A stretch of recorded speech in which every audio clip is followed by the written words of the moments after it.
Hey now, this is House, Revenue Writers Podcast. Welcome you back for another exciting episode. Today we're going to be talking about revenue operations. Now you might be wondering, what is that? You may have heard about it quite a bit, seen it talked about everywhere from marketing departments to sales departments, even under business development. Luckily, Sales Hacker always produces great quality content, so I will take their definition from their website here, which states that RevOps is a business framework that harmonizes operations in all the different revenue generating departments. It unifies marketing, sales, customer support by giving them the same targets, data, and tools to maximize revenue. So another way to look at this is someone that sees how everything is interconnected, where traditionally marketing, sales, and customer success are split up. But there is a direct correlation to how all of those things come together. For instance, if the customer support team has very weak retention, a lot of complaints, and people are turning over, well, case study materials to be used for sales enablement that typically marketing will produce for sales, but we're starting to see that kind of flip over now as well. Situations like that, your results are worse, or during the buying stages, they have a low rating. If they have terrible reviews, it's no secret that you're going to lose out on a lot of business that way.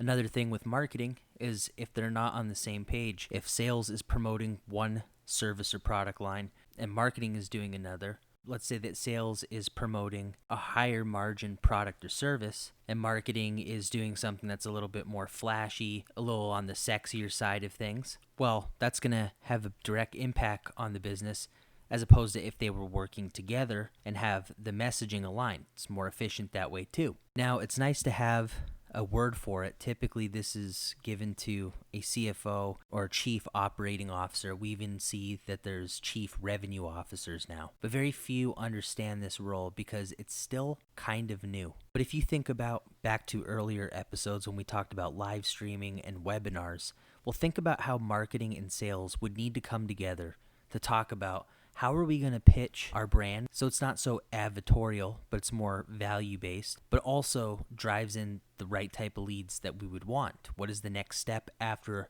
a webinar or a live stream to where they can take action, whether that's setting up a call with a salesperson or if it's signing up for an email list or a loyalty program, whatever it is. Having those two departments together, maybe even somebody from customer success to share some success stories that the salesperson or PR person from marketing could use in this webinar. Now you're starting to see how the efficiency comes together. Now, finding somebody that understands the way that all of those interactions come together is rare on its own self. Think about this. Think about how many marketing departments out there actually write sales scripts, cold call scripts, sales presentations for the sales team. The idea is they're the copywriters, they have the persuasive hand, but the thing is they're leaving out delivery and anticipating the prospect's response.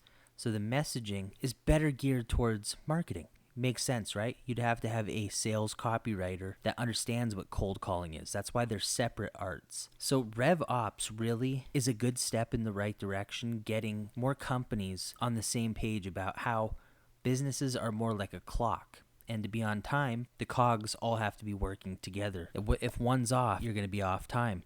Now, a broken clock is right twice a day, of course, but that is a direct reflection of what we see in a lot of organizations today of not hitting their revenue goals, sales goals, client acquisition goals. So for you, whether you're a startup founder or a marketing executive, that might be the best time, especially this year with everything, with more organizations open to discussions about digital options, is finding a way to at least find somebody else, hire for it, or take it on yourself, perhaps offer yourself up and say, hey, in the spirit of transformation, a new decade ahead, business is starting to change, the way that buyers are buying is starting to change. This is what we need to do to maximize our revenue. So I can tell you that some of the best marketers I've ever seen, when there was a disconnect while I was, let's say, on the sales team, which actually did happen, the disconnect was they were producing excellent content from a brand awareness standpoint, but as far as setting meetings, making a case to make people say, you know what, I do need an SEO audit. It wasn't there. It was more about influencer marketing, doing interviews with influencers. And so it got a lot of brand awareness, a lot of impressions, but it didn't really put us in a position to where people wanted to take a call because it was more of an entertainment base, which is fine, but not when you're expected to bring in leads from a marketing campaign. So a lot of the times, it's the metrics as well. And that's another way that RevOps helps, is developing the right KPIs that gets everybody aligned. So when we talk about marketing and sales alignment, yes, where I found that having those two directly aligned from the beginning, marketing and sales, resulted in a 32% higher